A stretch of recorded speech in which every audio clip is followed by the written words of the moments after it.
Alright, Matt, pay attention. As you probably noticed in my last video, my grill was having a little bit of trouble because these triangular pieces of metal down here, what Weber calls flavorizer bars, had a coating on them that was catching fire and causing bad flare-ups. That was a little shameful for me, so today I'm just going to publish a quick video about how to clean this thing. So, whenever you clean your grill, what you want to start, you got to understand everything in a grill starts at the top and falls down. That's where everything ends up going. So, where you always want to start is here with your grill grates.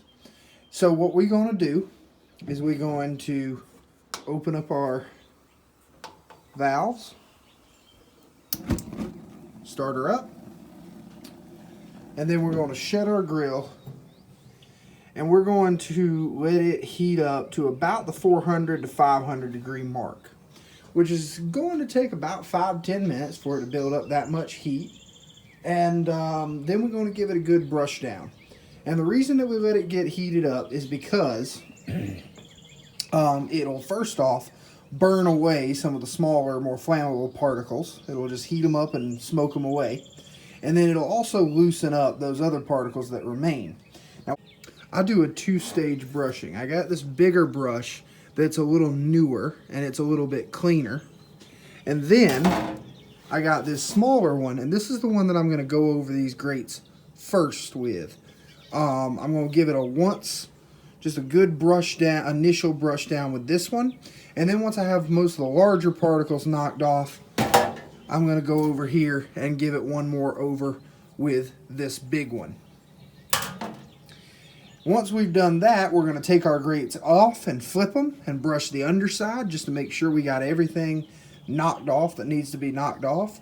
Then we're going to go down to our flavorizer bars and give those a good brushing. And then we're going to finally scrape the inside of our grill itself to get all those particles just knocked right down into the drip pan.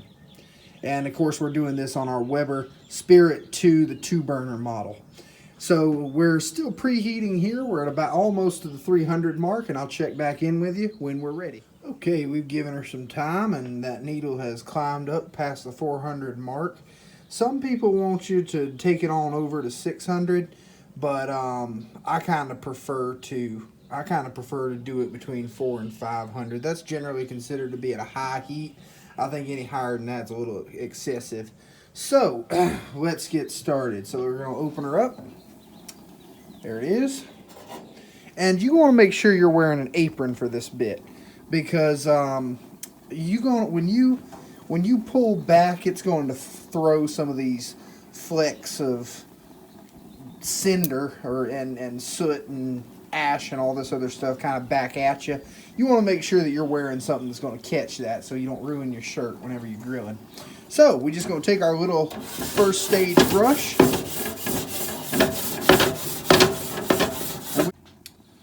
Okay, and just like that, we've got our first stage brushing done. So now I'm just going to come through with this newer, cleaner brush and just give it a good once over.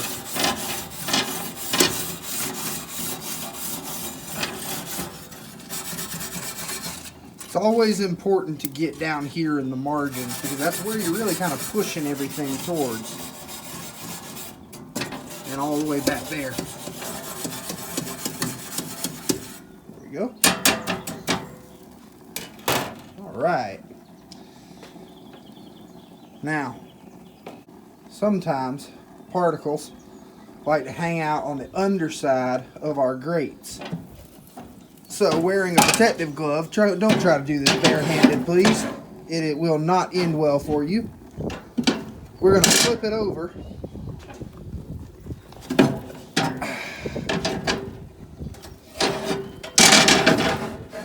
to the flat side of our grates.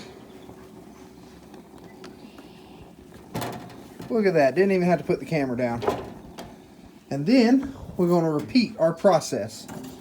Now these flatter grates, they're good for longer stints of cooking. And they also clean a bit easier because there's less angles on them for food particles to get stuck in. So now we just want to give it stage 1.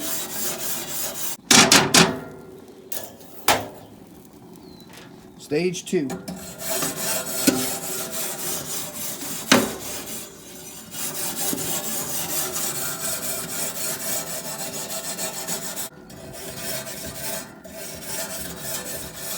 There we go. Beautiful. Beautiful. Now, we're going to move on to getting our flavorizer bars brushed off. Okay, now, just to be safe, I have killed the flame. And what we're going to do next is we are going to brush off our flavorizer bars. Now, this was something that Weber came up with long before me and you, Matt. But these bars here, their purpose is to cut down on flare-ups. And when you first get them, they're nice and shiny, but it doesn't take them long to get kind of dirty. So what we're going to do is we're going to take our brush, and we're just going to give them a good brush down. Anywhere where we see particles built up, we're just going to give them a little brush. And we're going to repeat that for all 3, which you don't necessarily need to see step by step, so I'll check back in when these flavorizer bars are all brushed off. Okay, Matt, so our flavorizer bars are over there. They have been thoroughly brushed off and wiped down. Last step is to clean the inside of our grill itself. So you'll notice that your grill is angled to push everything down towards this hole in the bottom. Pretty smart design, I think, but I didn't design it, so I can't take credit for it. Now, some people use a putty knife for this. I just use an old non-stick spatula. And what you're just going to do is just go through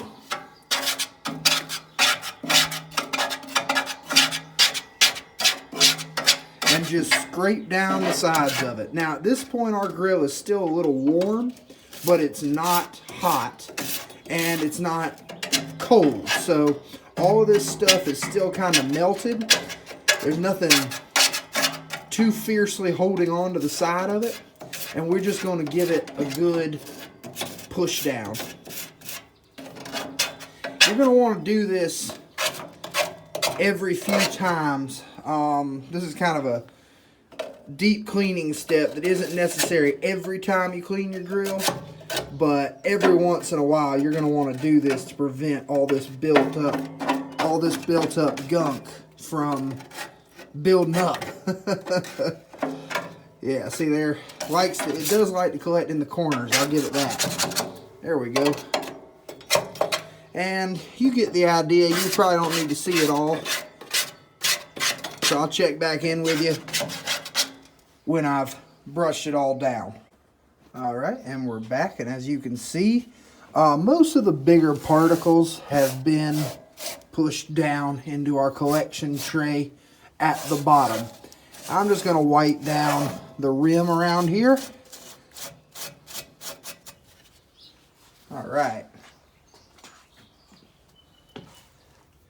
And then the last thing we're going to do, we go ahead and put our fire guard back on.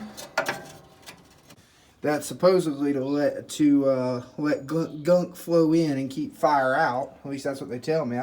I've never had my drip pan catch fire. But the next thing we're going to do is we are going to reach right under here.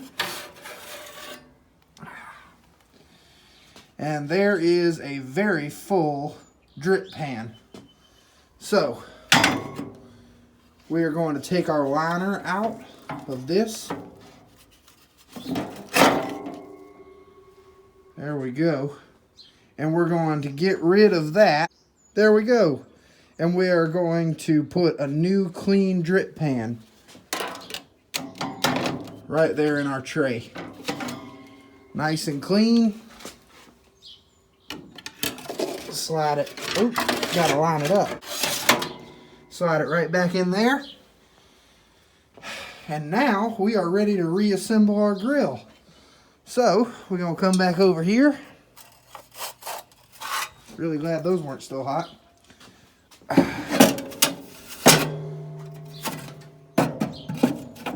We're going to set out our flavorizer bars in no particular order. There we go. And then we're going to put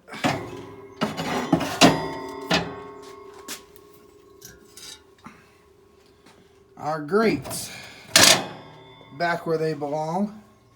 And in all the shuffle, they got a few more particles on there. So we're going to give them one more brush down before we get cooking on our next cook.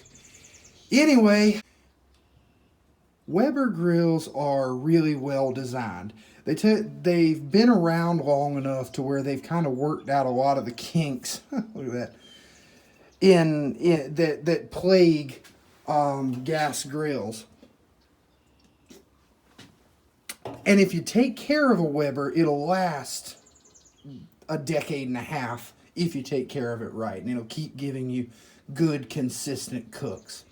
I hope you learned something today, Matt. It was just a quick video to explain to you how to open one of these up and clean it out. The last thing that we would do that I'm not really going to show you here is just give it a good wipe down. Weber even makes special wipes for caring for these stainless steel pieces here. I hope you learned something, Matt, and I will talk to you later.